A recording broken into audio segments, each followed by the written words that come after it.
Bueno, bienvenidos y bienvenidas a la tercera temporada de DeLorean, un podcast para hablar sobre el futuro. Bueno, nuestro invitado de hoy es Diego Golombek. Un gusto. Igualmente, muchas Bienvenido. gracias. Bienvenido. Gracias. Bueno, Diego, contanos un poco qué tal te fue trabajar como biólogo. Maravilloso, en resumen. En realidad, lo complicado es cómo llegué, pues no tengo idea de cómo llegué a ser biólogo. Mis intereses iban por otro lado, no iban por las ciencias naturales.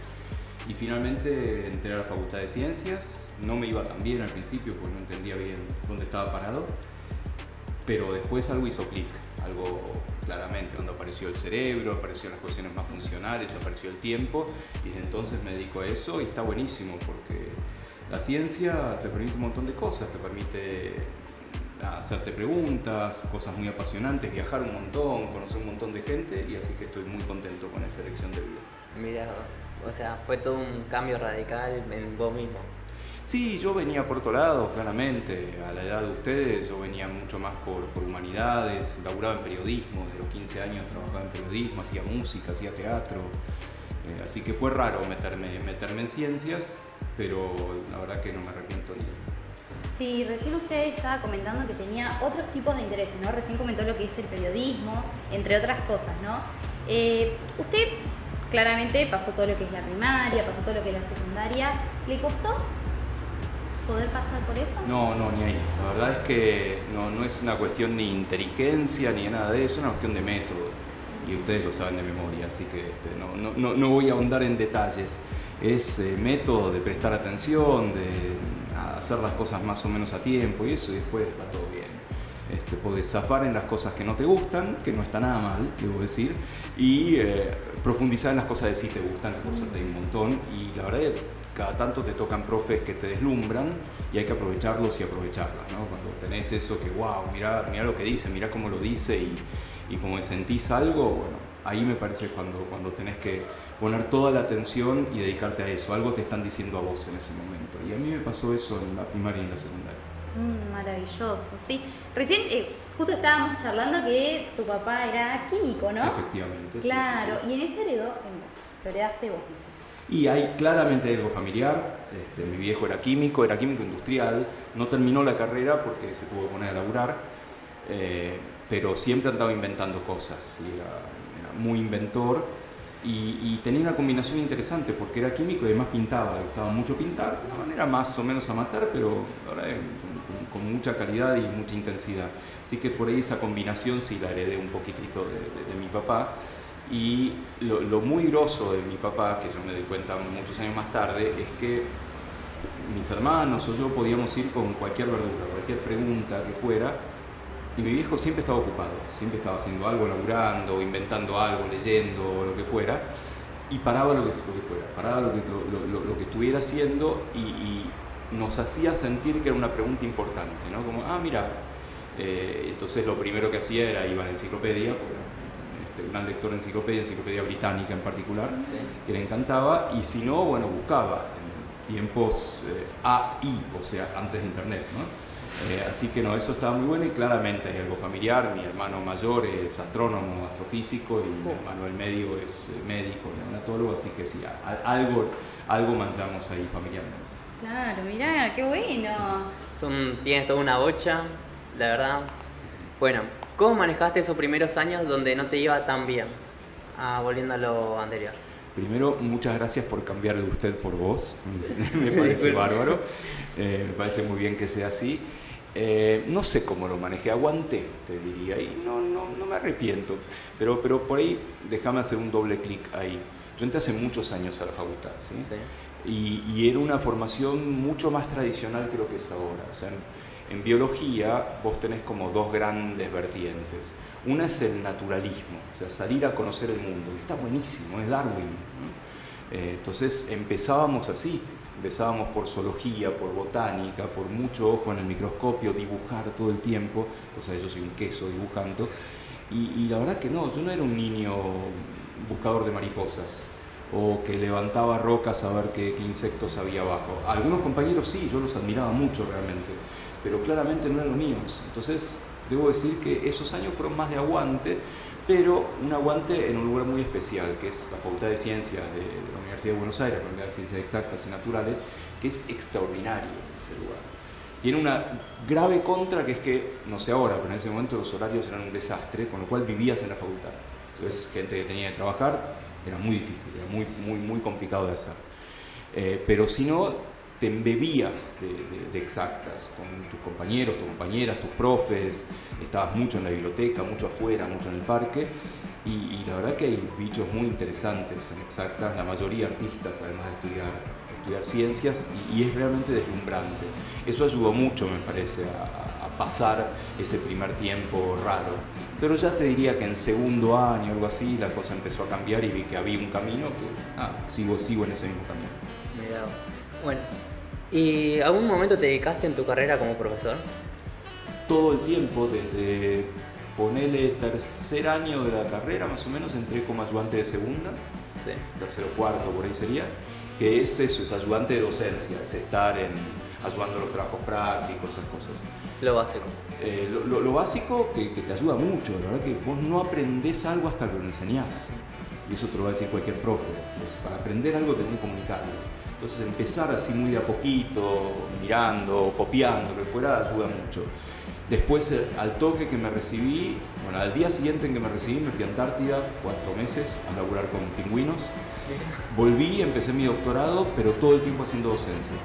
Todo el tiempo ahí ya era ayudante de primera o jefe de trabajos prácticos. O sea, durante todo mi doctorado daba clases en la Facultad de Medicina de la UBA. También fui profesor de secundaria, bastante, pero de música. Yo me recibí de profesor de música a los 18, 19 años, que hice el conservatorio, 20 ponele, y durante un tiempo me bancaba dando clases de música, así que también tengo esa parte. Después, bueno, no di clases durante un tiempo porque parte de la carrera científica me parece que es irte, ¿no? O sea, y eso no es fuga de cerebros, irte para formarte es necesario, ver el mundo, ver de qué se trata y estar limitado por tus ideas, no por los recursos. Ahí no hice tanta docencia, daba algunas clases, muy poquito. Después volví y desde entonces, desde que volví de mis postdocs afuera, hago docencia todo el tiempo en la universidad, en varias, en la Universidad de Quilmes, en la Universidad de San Andrés, en la UBA, en varias invitado. Y de nuevo, yo creo que la carrera, al menos mi carrera, tiene 3 patas. La carrera de investigación, sin duda, la de dar clases sin duda y la de contar la ciencia. Yo me sentiría un poco rengo si es un banquito y ustedes en primer año siguen empezando haciendo el maravilloso banquito Sí. de la escuela técnica, y bueno, un banquito que le falta una de esas 3 patas queda medio rengo. Yo me sentiría un poco así, sin hacer ciencia, enseñarla y contarla, y a mí me encanta hacerlo. Usted tiene pasión con contar las cosas, la verdad, ahí ha escuchado varias de sus entrevistas que haya hecho y sobre las maneras que es de explayarse sobre la ciencia. La verdad, lo felicito de eso. Y bueno, hablando con el tema de la tesis, cuando realizó su tesis de doctorado, fue de melatonina, ¿no? Sí. Bueno, ¿por qué se fue a ese tipo de tesis? Hay un científico en Argentina que es muy capo, pero recontra capo internacionalmente en melatonina, es uno de los capos dueños del tema, que se llama Daniel Cardinali, está viejito, y yo me enteré de sus trabajos cuando estaba todavía en la carrera, estudiando biología, y como a mí me interesaba el tiempo y los ritmos biológicos, lo más cercano que había en Argentina era estudiar esto, la melatonina y la pineal. ¿Por qué? La pineal es una glándula que tenemos en el medio del cerebro, más o menos, que secreta una hormona que se llama melatonina, y la secreta de noche. Sí. Y la función es decirle al cuerpo que es de noche, como que refuerza la señal nocturna. También le dice al cuerpo que es invierno, porque como en invierno las noches son más largas, la secreción de melatonina dura más y el cuerpo sabe que es invierno. En nosotros no influye mucho, pero en animales que son marcadamente estacionales, bichos que tienen reproducción estacional y tienen que saber que es invierno o es verano, la melatonina es fundamental. ¿Sí? Si vos le sacás la glándula pineal, dejan de saber qué estación del año es. Entonces, bueno, estaba este señor que hacía investigaciones extraordinarias y fui a hablar con él y dijimos, sí, vamos a hacer una tesis de doctorado en lo que él sabía, me formó, que es melatonina y pineal, y yo agregué un poco el tema de estudiar ritmos biológicos, ritmos circadianos, lo que pasa a lo largo de un día. Así que ahí aprendí de todo, aprendí a moverme en un laboratorio, yo ya venía a un laboratorio durante la carrera, pero esto fue muy distinto. Aprendí a diseñar experimentos, a analizarlos, a escribirlos, y la verdad estuvo bárbaro porque aprendí muchísimo y fue el puntapié inicial a seguir no en la melatonina, pero sí en el camino general de estudiar ritmos circadianos y estudiar cronobiología. Mire, y en todo este paso que recién acaba de comentarnos, seguramente así como tuvo cosas buenas, también habrá tenido sus obstáculos. ¿Puede comentarnos un poco de eso? Claro que sí. La ciencia no es un camino bordeado de rosas. Te dan mal las cosas, todo el tiempo te dan mal las cosas y tienes que repetirlas una y otra vez. Así que eso es una frustración, ¿sí? Cuando te fallan los experimentos, tanto porque tu hipótesis no era correcta y bueno, la pifiaste, que eso, bueno, nada, es pensar de nuevo, no es tan grave, como sobre todo cuando te fallan por cuestiones materiales. Se te corta la luz, ¿sí? Se te mueren los animales, no anda el aire acondicionado, no podés conseguir los reactivos, no podés pagarlos porque son muy caros, hay unas cuestiones de recursos que son muy frustrantes. Obviamente nos arreglamos, tendríamos que estar mucho mejor, pero nada, es un problema eso, realmente es complicado. La cuestión de los recursos, la cuestión de ciertas burocracias que hay en la ciencia para conseguir becarios, conseguir dinero, etc. Hay una época que es muy linda, que es la época del postdoctorado, que es cuando vos ya hiciste tu tesis doctoral y en general te vas al exterior a trabajar con alguien, aprender mucho y hacer un tema, especializarte en un tema. Está buenísimo eso. Yo siempre tuve claro que era una etapa intermedia para volver a Argentina. Tenía posibilidad de quedarme afuera, la verdad me fue bien, estoy contento con eso, tenía varias ofertas para quedarme, no sé, en Europa, en Canadá, en Estados Unidos, pero yo tenía la sensación de que si no volvía en ese momento, no volvía más, ¿no? Ya está, mi vida fuera, todo bien, y quería darme la oportunidad de volver, de ver qué pasaba. Y podía irme mal, todavía era muy joven y si me iba mal, bueno, nada, me voy de nuevo afuera, no pasa nada. Esa vuelta fue muy difícil, ¿sí? Fue muy difícil. Volver es morir un poco, en cierta forma. Y yo volví en 1999, ponele que ya la Argentina estaba complicada, el toque fue 2001, fue muy difícil esto. Y ese fue un momento muy complicado. ¿Para qué volví? ¿Qué estoy haciendo acá? No tenemos un mango, no podemos hacer experimentos, fuera. Y ahí de nuevo, como al principio de la carrera en biología, fue aguantar, a ver qué onda. Y me puse un poco una meta, a ver, me quedó, no sé, 2 años, a ver qué pasa.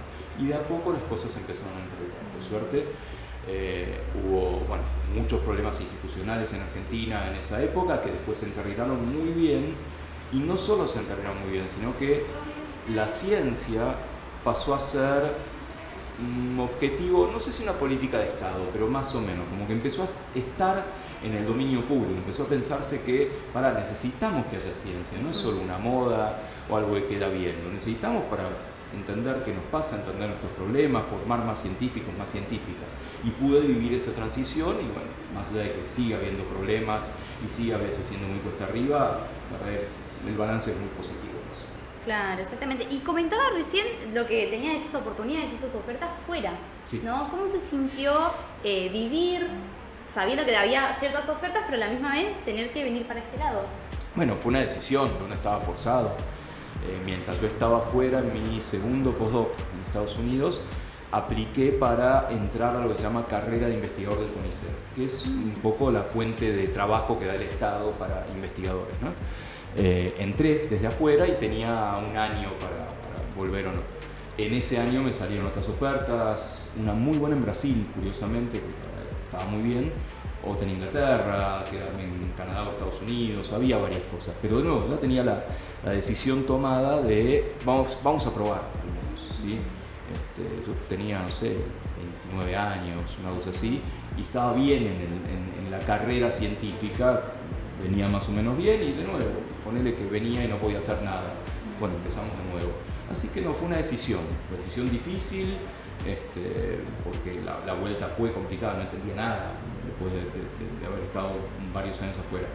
pero no es que me sentí mal porque era consciente de una decisión mía y podía revertirla en algún momento. De hecho no lo hice y hay algo que sentís estando acá, que es muy distinto a estar afuera. Vos sentís que acá sos parte de algo, que si no estás algo se cae, ¿no? En el sentido de los temas de investigación que hago yo no los hace nadie en Argentina, ¿sí? Colaboro con otra gente, tenemos varios colegas, pero quiere decir que si yo no estoy, o mi grupo de investigación no está, hay ciertos temas que no se investigan en Argentina, no se investigan de la misma manera. Y eso es muy distinto a estar afuera, que está bien, vos sos parte de un colectivo, pero si no estás no pasa nada.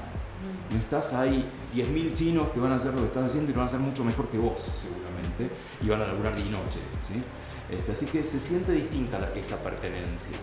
También hay algo de la formación, a mí me gustan mucho los y las estudiantes en Argentina, las ganas que tienen, el entusiasmo, y afuera hay de todo, ¿sí? Obviamente vas a tener gente brillante, pero a veces no encontrás ese entusiasmo, ¿no? Y eso está bueno también de estar acá.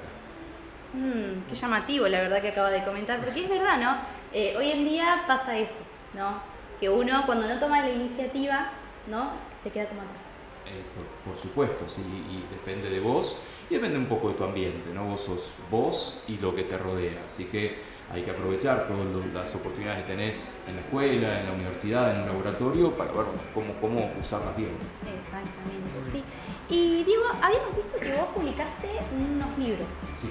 ¿Sí? ¿Qué fue lo que te motivó a poder escribirlos, poder publicarlos? Porque siempre fueron varios. Sí, tengo unos cuantos libros ahí dando vueltas. Dirijo una colección de libros que se llama Ciencia que Ladra, tengo varios y también en otras editoriales. Y es justamente lo del principio, ¿no? Que yo venía de otro lado, yo venía de ahí, yo venía de escribir, de hacer música, de contar, de hacer radio, qué sé yo. Y en algún momento ese interés se pudo juntar con el interés por la ciencia, como todo empezó a caer en su lugar. Puedo hacer ciencia y además puedo aprovechar mi otro universo de querer contar, de querer hacer teatro, de lo que fuera. Y ahí empecé a hacer primero periodismo científico, contar noticias, y trabajé en varios diarios, que son programas y esto, y después lo que se suele llamar divulgación científica. No es lo mismo de periodismo, ¿no? Periodismo es contar noticias, divulgación o comunicación es contar historias de la ciencia. Entonces, cuando pude juntar esos dos mundos, la verdad, todo cayó un poco en su lugar. Mi interés previo, el interés que vino después, que es el de la ciencia, y ahí hay varios vehículos para contar. Lo puedes contar en la radio, en un podcast, en la tele, en notas, en los diarios, en las revistas, y a mí me gusta mucho contar en libros. Me gusta mucho el formato libro, pues me gusta leer. Entonces trato de volcar algo de eso que a mí me gusta como lector en libros que hago yo o hacen otros y lo ayudo un poco a hacer. Con lo cual, nada, me satisface mucho esa posibilidad de juntar universos aparentemente distantes o dispares y poder contar la ciencia al mismo tiempo que la hago. Creo que si solo la contara me sentiría raro y solo la hiciera sin contarla me sentiría también como que falta algo. Bueno, volviendo con lo anterior de su carrera, de la ida y vuelta que usted tenía, bueno, ¿cuál fue esa meta, ese objetivo que usted tenía que lo motivó a seguir? No lo sé bien. A ver, me parece que hay muchas cosas, ¿no? Primero, vos vas encontrando preguntas que te resultan interesantes. Preguntas científicas en el sentido de son preguntas experimentales.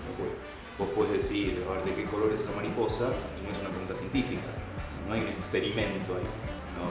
En cambio, te preguntás por qué en tal lugar las mariposas son de tal color y en tal otro lugar son de otro color, y bueno, ahí empezás a pensar experimentos o explicaciones o mecanismos. Tal como lo hizo Darwin. Tal como lo hizo Darwin, totalmente. Darwin es uno de mis héroes, obviamente, y el pibe porque era un pibe, básicamente, que por primera vez salió de su casa y se fue a dar la vuelta al mundo. Vieja, no me espere, voy a dar la vuelta al mundo y vuelvo en unos años, ¿no? Sí. Y era un pibe que nada, miraba con unos ojos maravillados todo, ¿no? Miraba, wow, mira esto, llegó, primer lugar donde llega es Canarias, después Brasil. Y salió de Inglaterra, donde llueve todo el día. De pronto llegó a Brasil, a un mercado, y no podía creer los colores. Pero entonces empezó a ver de otra manera el mundo, ¿no? Empezó a tener esa mirada de, para, acá hay relaciones, acá el tiempo no me cierra, el tiempo que me enseñaron que esto viene durando no me cierra. Empezó hacer relaciones y tardó muchísimo en contarlo porque daba un poco de cosa contar esto, ¿no? Y yo, muy lejos de Darwin, pero empecé a encontrar preguntas que me interesaban, que me calentaban, me movían, preguntas de laboratorio, preguntas así que buscar mecanismos y esto. Lo maravilloso de la ciencia, y tiene un poco que ver con lo que vos preguntabas, es que no pasa un día sin que descubras algo, ¿no? Descubrís algo chiquitito, no le importa a nadie, ¿no? Encontrás una cosa muy pequeñita que está haciendo algún estudiante o algo, y eso está buenísimo, ¿no? Poder ir robándole algún secretito a la naturaleza de a poco, ¿no? Así que claramente eso es algo que motiva.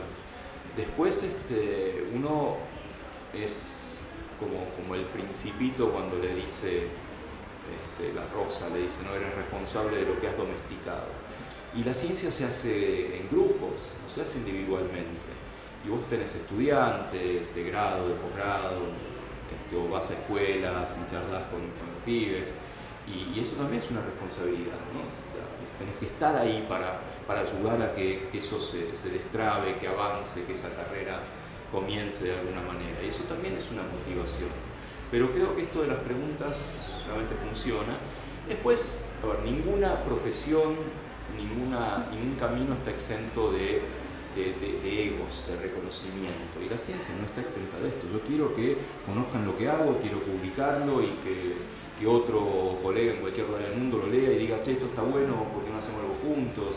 Claramente hay una motivación también de sentirse reconocido, sí. Y no está mal, ¿no? Si la ciencia en parte es eso, en la mayoría, enorme mayoría de los casos, como algo bueno, como algo que motiva. En unos pocos casos hay competencia, hay celos, hay incluso fraudes, muy pocos casos. Por suerte la ciencia es muy honesta en ese sentido, pero en la mayoría de los casos es una muy buena motivación, es una buena zanahoria para querer seguir adelante, ¿no? La buena competencia. Yo sé que hay gente en el mundo haciendo cosas parecidas a las que yo hago. Buenísimo. Vamos a ver qué encontrás vos, qué encuentro yo, qué cosas parecidas, qué cosas diferentes. Compitamos bien y en todo caso colaboremos mejor que compitamos. Y así pueden avanzar mucho más y ayudar. Sin duda, la ciencia contemporánea, porque no siempre fue así, es una empresa colaborativa. Antes se veía mal cuando un trabajo científico, un paper, tenía muchos autores, ¿no? Pero son todos vagos. ¿Qué hicieron? Antes el buen científico, y hablo en masculino porque antes eran la mayoría hombres, ahora afortunadamente no es así, era el que publicaba solo, ¿no? Sí. Y hoy no es así. Hoy está claro que cuanta más miradas tengas y más interdisciplinarias sean, más vas a avanzar. Por ahí en algunos campos no, en matemáticas se suele publicar solo, por ejemplo, en algunas ramas de la física teórica, por ahí, tampoco, ¿no? Pero en la mayoría de las ramas de las ciencias naturales tenés que colaborar o te quedas atrás. Sí. Claro, mire. Y dejando un poquito de lado todo lo que está comentando, ¿no? Todo lo que es su vocación, ¿no? Su trabajo, que la verdad es magnífico, nos llama mucho la atención. Hablando acerca de lo que es su vida familiar, ¿no? ¿Cómo hace para equilibrar lo que es estar a la vez con su familia y a la misma vez cumplir con lo que es su trabajo? Por un lado no es fácil porque en general los científicos trabajan mucho, yo trabajo mucho con esta doble vida, ¿no? Yo dedico un poco la mitad del tiempo a hacer ciencia y enseñarla, y otra mitad, un cuarto, qué sé yo, a contarla en la tele, en donde fuera. Así que realmente uso mucho tiempo para esto. Pero también hay que tener prioridades, ¿no? Yo tengo 2 hijos que van a cumplir ahora 14 y 19 años, y claro que hay que acompañarlos, hay que estar ahí. Claramente ninguno de los dos me va a ser científico, pero por otro lado hay un fracaso importante, está todo bien, pero nada, también es una cuestión de elecciones, ¿no?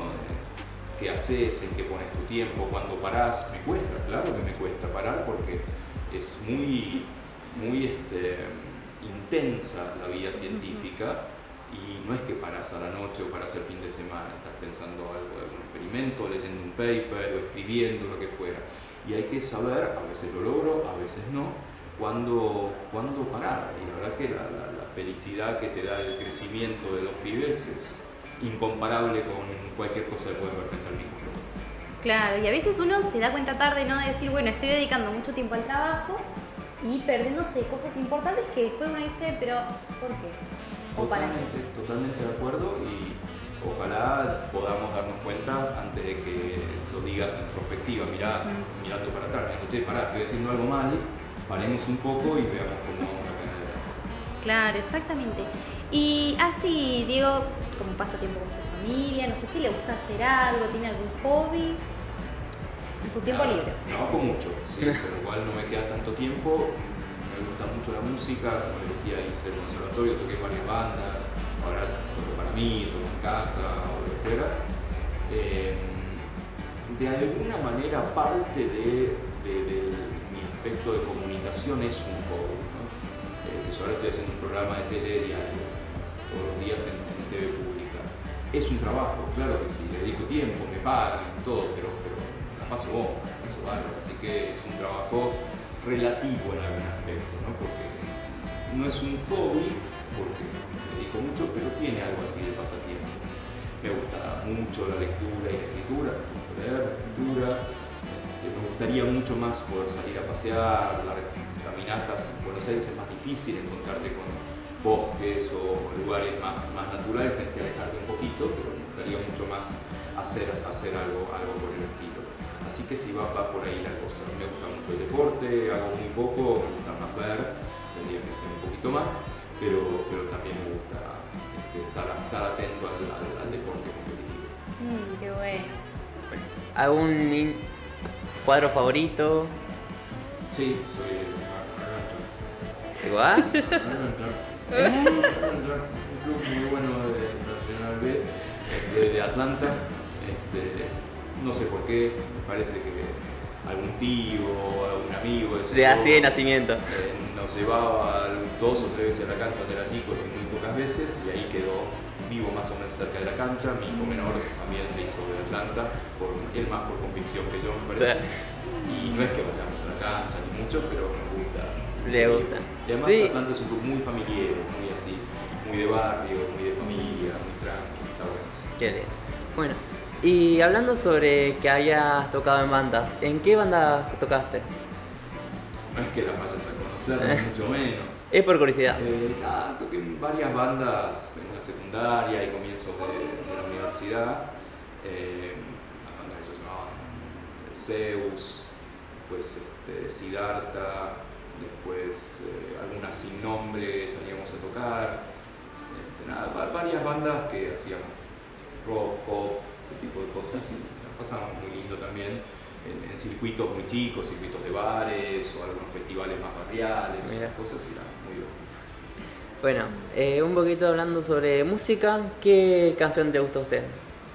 Canción, Una canción. soy muy ecléctico en la música, me gusta mucho la música popular, sí, me gusta mucho el rock, algunas cosas de pop, hasta la música llamada clásica. De a poquito estoy tratando de meterme en algo de ópera, que me cuesta mucho, pero es tan integral, hay tanto metido ahí, hay teatro, hay artes plásticas, hay música, hay tanto, estoy viéndolo. Estando en Pompeya no puedo dejar de mencionar que me gusta el tango, ¿sí? Paredón y después. También llegué más tarde, como corresponde, ¿sí? Me parece que te guste el tango en esta época cuando sos pibe es raro, ¿no? Me parece que te viene después por las letras o alguna cosa así. Así que soy recontra ecléctico. No termino de entender, creo que llego muy tarde a la música popular actual, al trap, al hip hop. Obviamente te rescato un Woz, que me parece un músico de la hostia. Puedo llegar hasta Trueno, ponele, Sí. porque hay una base musical, hay otra idea. Otros no lo entiendo, trato de no desdeñarlo, trato de no decir es una porquería, ¿sí? Porque a mucha gente le gusta y no soy quien para decir esto, pero no entiendo dónde está la gracia, ¿no? de una máquina de ritmo, punchi punchi, y después tirar cualquier verdura. Ahí claramente estoy viejo y me pegó el viejazo. Pobrecito Bizarrap.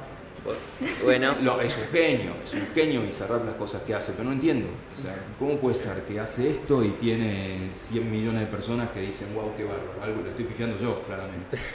Pero hay una gran diferencia entre un Bizarrap y un Woz. Vos escuchás las bases rítmicas de Woz, escuchás el bajo, escuchás el teclado que le pone, la letra ni que hablar, y es otra historia, ¿no? Sí. Además, en particular Woz viene mamando música desde chiquito. Él es el hijo de Alejandro Oliva, que es uno de los de La Bomba del Tiempo, que es una banda de percusión que a mí me gusta mucho, muy buena. Así que nada, viene de otro lado. Bueno, ¿a un científico favorito de todo lo que respecta a la historia? Sin duda Darwin me encanta por esto del pibe que se deslumbró, ¿no? Y además Darwin es un gran comunicador. Vos lees El origen de las especies y es un libro de divulgación, no es un libro técnico. De hecho, cuando salió el libro, en 1859, se agotó en 3 días. Editaron un poquito ese ejemplar, pero no importa, se agotó igual y tuvieron que reeditarlo y todo el mundo quería saber de qué se trataba y lo leían así, tipo, mira qué groso. Sí. Así que no, sin duda que Darwin anda ahí bien arriba. Dentro de famosos y famosas no puedes evitar una Marie Curie, porque las tuvo todas en contra. Mujer, polaca, viuda, todas en contra, y lo que hizo la mina no se puede creer, ¿no? En Argentina tenemos científicos y científicas tremendos también, 3 premios Nobel nada menos, ojo, 2 premios Nobel y medio, porque el tercero, que es César Milstein, tenemos el dudoso honor de haberlo echado a patadas en alguna dictadura, y el tipo se tuvo que ir a Inglaterra, donde hizo gran parte de su carrera, pero empezó acá nomás, empezó en el Malbrán, sí, muy cerca de la escuela, ¿no? Y es muy grosso lo que hizo Milstein también. Usai otra bestia, por ahí más autoritario, pero bestia lo que hizo en su época, en una época en la cual, así como yo les dije, yo me fui a hacer un postdoc afuera, por donde estaba la ciencia, donde estaban técnicas, la gente venía acá a lugar como Usai, de lugar, otra cosa de locos. Tenemos científicos y científicas realmente muy grosos, en neurociencias un tipo Eduardo de Robertis, en física, entre otros, Balseiro. La verdad tenemos una historia científica muy rica de escuelas que han dejado huella y te das cuenta de hacia dónde van esas huellas. Mira, bueno, volviendo otra vez con tu encuentro de ciencias, y ¿qué es lo que más te gustó de tus teorías de tus libros? ¿Cuál fue la que más te llamó la atención? Mis teorías. Mis libros son más divulgación. Sí. Les voy a contar por ahí el experimento que nos hizo más famosos en el laboratorio. No sé si es el mejor, pero sin duda es el que más famoso nos hizo. Una de las preguntas que tenemos en el laboratorio es ¿cómo se pone en hora el reloj biológico? ¿No? Todos tenemos un pedacito de cerebro que mide el tiempo y le dice al cuerpo qué hora es. Entonces te dice, che, es de día, tienes que estar despierto. O es de noche, tienes que estar durmiendo. O son las 5 de la tarde, tu temperatura tiene que estar más o menos por acá, o lo que fuera. Es el reloj que te dice qué hora es. Pero ese reloj resulta que es como tener un reloj pulsera que anda un poquito rápido y un poquito lento. No sirve para nada.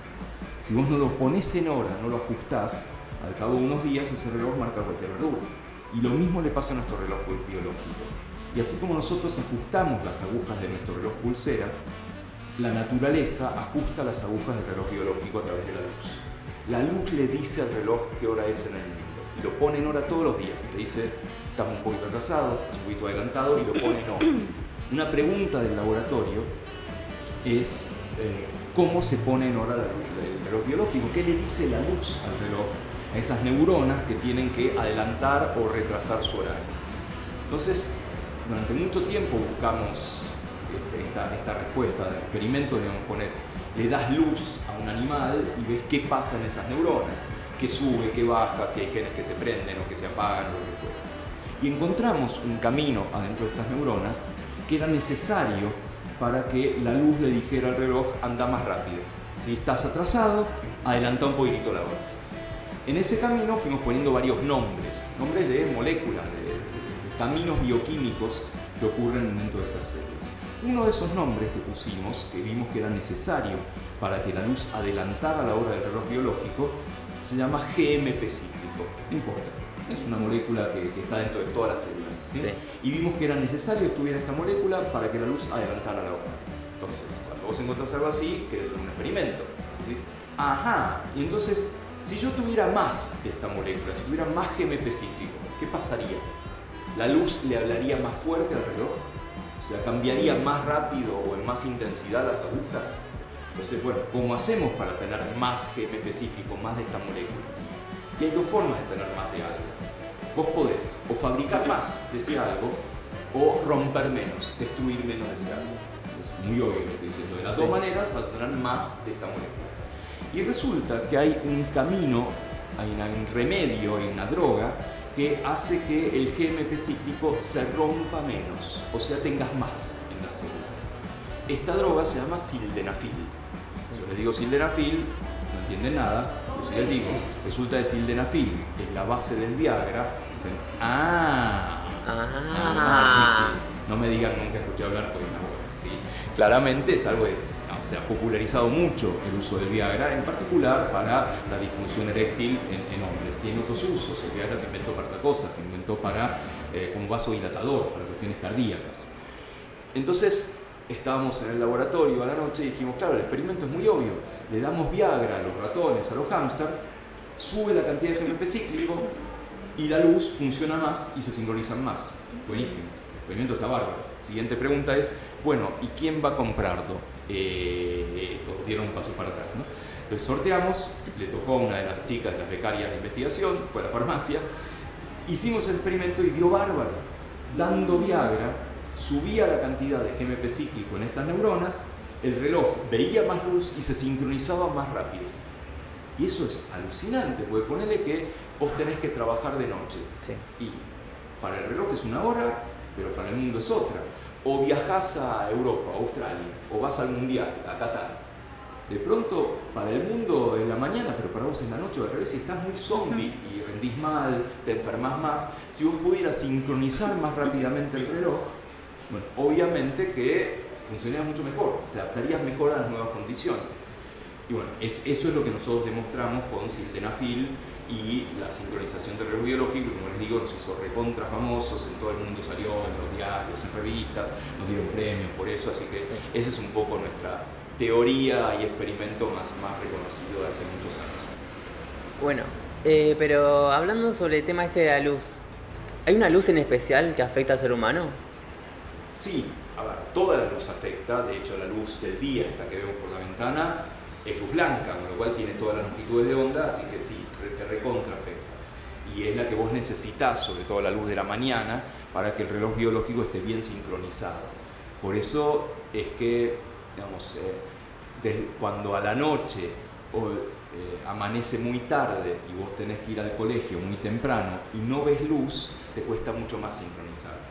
Y eso lleva a otra cosa, que es que la escuela empieza muy temprano, la escuela secundaria en particular, y los adolescentes y las adolescentes tienen su reloj biológico retrasado, son búhos, con lo cual hacen todo más tarde, hacen todo de noche, y es lógico que chateen hasta cualquier hora, se queden con el celu, que la previa de la fiesta sea, no sé, a la 1 de la mañana. Sí. Un poco es cultural, obvio, es cultural, en otros países no es tan así, pero esa cultura se monta sobre el reloj biológico. Al día siguiente el problema es que el colegio empieza temprano, entonces dormís poco y estás recontra dormido, como ustedes saben. Pasar la factura. Y sí, en las primeras horas, seamos honestos, ustedes no están. Sí, si tenés matemática, física en la primera hora, no entendés una goma, porque estás dormido. Y tenés razón en estar dormido, ¿sí? Pero es muy difícil el cambio porque el horario escolar es un ancla social, es un ancla para ustedes, para sus padres, para los profes, es difícil modificar eso. Vuelvo a la pregunta. La luz que vos necesitas a la mañana, en particular para sincronizarte, es esta, es la luz natural, ¿sí? Que tiene todos los colores. Pero resulta que no es la única luz que usamos. Nosotros nos hemos especializado en ciertas luces artificiales. De hecho, nadie se va a dormir solo. Todos nos vamos a dormir con pantallas. Todos nos vamos a dormir con la tablet, con el celu, con la tele o lo que fuera. Y esa luz de pantallas LED, pantallas de diodos, emisores de luz, que ustedes conocen perfectamente por haber usado electricidad, ¿sí? Esa luz no es inocente, no es luz blanca, es una luz muy enriquecida en una longitud de onda que vira hacia el azul, hacia el verde, ¿sí? De más o menos 500 y pico de nanómetros de longitud de onda. Y esa luz azul verdecina, azulada, es la que más estimula el reloj biológico. Entonces, ¿qué estás haciendo a la noche cuando estás con una pantalla en la cama o en el sofá o donde estés? Le estás diciendo al reloj biológico, es de día, está todo bien, seguí de largo. Entonces seguí de largo, el reloj te dice, todo bien, negro, seguí de largo, no pasa nada, te vas a dormir mucho más tarde, pero el día siguiente hay que levantarse, porque hay que ir a laburar, hay que ir a la escuela. Dormís poco y las consecuencias de dormir poco son graves. Si es crónico que vos dormís poco, vas a estar somnoliento, obvio, el día vas a tener sueño. Vas a estar de mal humor, porque no dormir bien te pone de mal humor. Vas a engordar, ¿sí? El dormir mal o dormir poco hace que ganes más peso aún con la misma ingesta. Comiendo lo mismo, alguien que duerme menos gana más peso. De hecho, si vos te dormís con la tele prendida, estás en la cama o en un sillón, está la tele prendida, con los ojos cerrados, esa luz a la noche también tiene efectos metabólicos y hace que engordes. ¿Sí? Comiendo lo mismo, si tenés la tele prendida engordas más. Lo cual, claro, era eso, era la tele, no eran las 3 calorías y eso me bajé. Con razón, el McDonald's no tenía que ver nada. Claro, pero no, los ravioles también influyen. Oh. Con lo cual, la luz natural, bienvenida sea porque está en el momento adecuado y con el balance adecuado de intensidad, de longitud de onda, etc. Sí. La luz artificial, cuidado, es la luz mala. La luz mala no es la luz del campo, que no, vio, un foilo está allá lejos, la luz mala, no. La luz mala la tenés en tu casa y hay que limitarla, habría que tratar de exiliar las pantallas del dormitorio. Es difícil porque vivimos con pantallas, pero un poquitito tendríamos que limitarlas y dormiríamos mucho mejor, lo que se redunda en estar más sanos, equivocarnos menos, ser más productivos, estar más alerta y es lo que todos queremos. Sí, bueno. Y también con lo que recién estaba comentando, yo pensaba, ¿no?, lo que es el invierno, ¿no?, que quizás anochece más temprano, después tarda en amanecer, ¿no?, y después obviamente cuando volvemos al verano cambia, ¿no? Tarda más en anochecer, amanece mucho más temprano y es como que en sí el cerebro está acostumbrado a algo que después se cambia. Sí, yo recién estaba pensando, ¿no?, en la charla que usted había dado acerca del sueño y la importancia que uno tenía que darle, ¿no?, a lo que es el descanso, el sueño, ¿no?, lo que uno debería dormir. ¿Qué fue lo que le motivó a poder dar esa charla? Yo soy un científico que podríamos denominar científico básico, ¿no? Me formé en el laboratorio, en experimentos con animales de laboratorio, con pipetas, tuve ensayos, lo que fuera. Después de muchos años de trabajar en este tema, empecé a ver que había muchos grados de separación entre la mesada, el laboratorio y la gente. Está buenísimo, me encanta lo que hacemos en el laboratorio, que venimos haciendo hace décadas. Pero eso no se traduce necesariamente en mejorar la calidad de vida o el bienestar de la gente. No es que esté mal, la ciencia tiene como objetivo entender el mundo, conocer el mundo, y a lo largo de ese camino de conocer el mundo se te van a caer aplicaciones, van a aparecer cosas de aplicaciones, no es que esté mal. Pero yo a esta altura del partido, después de muchos años, quería eso, reducir el tiempo y el espacio hasta la gente, hasta la sociedad. Entonces, la aplicación más directa de lo que yo hago estudiando el reloj biológico, estudiando los ritmos biológicos, es estudiar el sueño en humanos, en la gente. Entonces, desde hace muy poquito, hace unos pocos años, vamos virando la investigación hacia cuestiones con impacto social, con impacto económico, con impacto en la salud de las personas, mucho más directamente que estudiar estos procesos básicos de qué pasa dentro de la neurona, que también son necesarios. Entonces, de ahí viene. Si uno entiende la tremenda importancia que tiene el sueño y la poca bola que le damos, porque consideramos que el sueño es un lujo, si lo tenés, si no, no pasa nada. No duermo bien la semana, todo bien, recupero el fin de semana, duermo una siesta. No es así. Y las consecuencias son graves. La gente se enferma más por no dormir. No es que el sueño, la falta de sueño te enferme, pero modifica tu cuerpo de manera que te enfermas más de otras cosas. O si estás internado en el hospital y no dormís bien, no tenés oscuridad de noche, tardas más tiempo en que te den de alta. Entonces esas cosas hay que hacerlas, investigarlas y hay que contarlas, porque eso realmente tiene impacto en la gente. Tiene impacto también estudiar condiciones sociales, personas que viven en condiciones socioeconómicas no muy buenas porque no tienen una buena cama, o no tienen una buena ventana, o no tienen aire acondicionado en verano, y nosotros sabemos que para dormir bien la temperatura de la noche tiene que bajar un cachito. Bueno, ¿cómo investigamos eso? ¿Cómo lo suplimos de manera de mejorar esa calidad de vida? Es algo que a mí, a esta etapa, que es ya empezando la etapa final de investigaciones, es lo que yo quiero hacer, que quede algo un poco más tangible en el bienestar o la calidad de vida de la gente. Mire. Entonces, dormir correctamente. Había escuchado anteriormente sus entrevistas y escuché que usted decía que el ser humano antes dormía 10 horas. Bueno, para recuperar esa calidad de vida, ¿hace cuánto? Muchos años, cuando el humano dormía 10 horas, ¿cómo cuánto año duraba? Un aproximado. No, claro, vivía mucho menos. por supuesto, pero no es que por dormir menos estemos viviendo más. Se supone que por mucho tiempo la edad promedio de los humanos no superaba los 40 años y muchos por ahí morían a los 30 y pico. ¿Pero por qué? Porque no había de medicina. ¿Sí? No había medicina, no había antibióticos, no había acceso a agua potable, no había buena alimentación. ¿Sí? O sea que ahora vivamos más, mucho más en promedio que hace miles de años, tiene que ver con las mejoras en 3 cosas: la medicina, el agua y los alimentos. Básicamente es eso lo que ha cambiado. Sin embargo, nuestra calidad de vida podría ser todavía mucho mejor si viviéramos bien. ¿Sí? Es cierto que el sueño era mucho más natural en el sentido de que nosotros estamos preparados para un mundo que ya no existe, ¿no? Sí. Un mundo en el cual se pone el sol y hay oscuridad, un mundo en el cual sale el sol a la mañana y es de día, un mundo en el cual hay estaciones, ¿no? Y nosotros ¿qué hacemos? Prendemos la luz a la noche o prendemos la estufa en invierno, sí. Fuera, con lo cual de alguna manera el reloj biológico es un poco un fósil viviente, es una reliquia, pero está ahí y te grita todo el tiempo: che, pará, es de día, tenés que estar haciendo tal cosa, o es de noche, tenés que estar durmiendo. Entonces, efectivamente están esas dos cosas, está bien el punto. Ahora vivimos mucho más, pero no porque dormimos menos. A pesar de que dormimos menos, vivimos mucho más porque las condiciones sanitarias son mucho mejores. Sí. Sí, el mundo está mucho mejor, eso no cabe duda, el mundo está mucho mejor. Ahora tenemos una guerra espantosa en Europa, pero en términos de guerras, el mundo está inmensamente mejor. ¿Sí? Es raro que haya guerras en este momento. Y durante gran parte de la historia de la humanidad había guerras todo el tiempo. ¿Sí? Estamos en una pandemia ahora. También es raro, porque la pegás con la vacuna, la pegás con el antibiótico, lo que fuera, y en general controlás esas enfermedades infecciosas. Con lo cual, el mundo está muchísimo mejor que hace cientos, y ni que hablar que miles de años. Seguimos teniendo algunos problemas, por ahí más sutiles. Bueno, yo me dedico a uno de esos problemas, que es convencer a la gente de que el sueño es una necesidad vital. Está bien. Bueno, y última pregunta: ¿qué le recomendarías a un alumno que está por terminar la secundaria y no sabe qué elegir? Hay un cambio muy grande, ¿no? en cuanto a esto, a lo vocacional.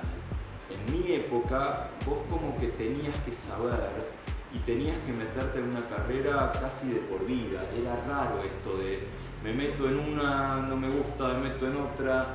Y ahora cambió culturalmente eso, ¿no? Me parece que los chicos, las chicas tienen esta idea de creo que va por acá, vamos a ver. Lo mismo un intentarlo. Intentar, lo mismo un trabajo, creo que va por acá y bueno, si no va, no va. Es un cambio generacional importante, creo que muy sano, por otro lado, ¿no? Porque no tenés por qué decidir tu vida a los 17 años. ¿Sí? Me parece que está muy bien eso. En general creo que sí tenés una idea del gran camino. ¿Sí? Por ejemplo, me gustan las ciencias, o me gusta la tecnología, o me gustan las humanidades, o me gusta la economía, o lo que fuera. Una gran idea creo que tenés, ¿no? Sobre todo por lo que fue ese espejo que es el secundario. Vos tuviste un poco un reflejo del universo en las distintas materias. ¿No? Si ustedes ahora en una escuela técnica tuvieron un montón de materias no técnicas, materias científicas, materias de humanidades, materias sociales, o sea, tuvieron una mirada del universo y esa mirada es la que te permite decir creo que va por acá. Influyen muchísimo los profes, ¿no? Un profe que vos admirás, que no te resulta un plomo y por más que no lo admitas, ¿no? Porque es difícil admitir eso, te gusta la materia o te gusta leer un poco más, nos pasa a todos. Bueno, eso es una campana, ¿no? Que te dice, creo que la cosa va por acá. Y animarte, ¿no? Animarte a romper con esas cosas. Romper con lo que es, todo el mundo dice voy por acá, pero a mí me gusta esto otro, ¿sí? A mí me gusta el deporte, o a mí me gusta la cocina, o lo que fuera. Creo que esta cuestión nueva, para mí nueva, de que está mucho más permitido probar y empezar de nuevo, tienen que aprovecharlo. Creo que está bueno, creo que es sano esto. En cambio, en mi época, y más atrás mucho peor, esto de encorsetar, que terminaste el secundario, tenés que hacer esto. ¿Sí? Tenés que ir a laburar con tu viejo porque es lo que el destino quiso, o estudiar tal cosa porque todo el barrio dice no, va a ser médico. No, por ahí no. Por ahí después podés cambiar, así que eso me parece sano, pero escuchar un poco de qué se trata está bueno. Y el otro consejo es abrir un poco la cabeza, y acá hablo desde la ciencia. Me parece que muchas veces los chicos no saben que hay muchas carreras, muchos matices en la ciencia, carreras nuevas, y hay muchas carreras en ciencia con ocupación plena. Vos estudiás esas carreras y tenés laburo asegurado. Porque un pibe cuando elige una carrera está pensando lo que le gusta y también voy a tener trabajo de esto de poder mantenerlo. Está muy bien que piense eso. Lo que pasa es que no siempre se informa lo suficiente. Yo no sé si los pibes saben que si estudian, no sé, geología, si estudian ciencias de la atmósfera, varias ingenierías, ni que hablar computación, sí, por supuesto, varias áreas de la química, siempre dentro de ciencia estoy pensando, tienen laburo asegurado y muy buen laburo. Ahora está de moda, obviamente, computación. ¿Sí? Vos sabés que si estudias computación, falta gente que haga computación. Lamentablemente eso hace que muchos no terminen la carrera y terminen laburando. Bueno, bienvenido por ellos, pero estaría bueno terminar la carrera. O un terciario de programación, de sistemas, lo que fuera, está buenísimo, te da laburo asegurado. Pero hay muchas más. Ramas de energía, ingeniería en petróleo, qué sé yo, ingeniería en sustentabilidad, ¿sí? Que recién empieza y es el mundo del futuro. Bueno, me parece que ahí hay que abrir un poco la cabeza, ir menos por cuestiones tradicionales, salvo que vos te sientas médico, te sientas abogada o te sientas contadora o lo que fuera, porque eso tiene límite. En cambio, estas otras cosas que hay que investigar un poco, hay que preguntar, hay que animarse a golpear la puerta, ir a la facultad y decir, bueno, ¿me contás qué haces? Y la gente te va a contestar. Está bueno eso. Así que, por un lado, animarte a abrir la cabeza y ver que hay muchas más opciones de las tradicionales, no solamente universitarias, sino también terciarias, pero está bueno seguir formándose después del secundario. En un caso la gente tiene que laburar, bueno, es así la situación y bueno, pero tenés que formarte y no necesariamente es una formación universitaria, por ahí podés hacer una tecnicatura superior, que para ustedes es un camino que está bueno después sí. de ser técnicos, y tener una formación muy buena realmente, y después esa tecnicatura puede seguir una carrera universitaria o no, pueden ver de qué se trata. Y lo otro es eso, tratar de enfocar a la gran área, no enfocar tan chiquito, porque date el permiso de que por ahí no era por ese lado y tengo que cambiar de estrategia, y en este momento por suerte hay cierta licencia social para que eso pase. Bueno, la verdad que espectacular la charla. Ya vamos cerrando. Así que estamos muy agradecidos con vos, Diego, por darnos la oportunidad de poder conocerte un poco más. Así que bueno, ¿vos querés decir algo, Gaby? No, muchísimas gracias Diego por venir acá. Y bueno, esto fue el primer capítulo de la tercera temporada. Muchísimas Chao, gracias. nos vemos. Chao.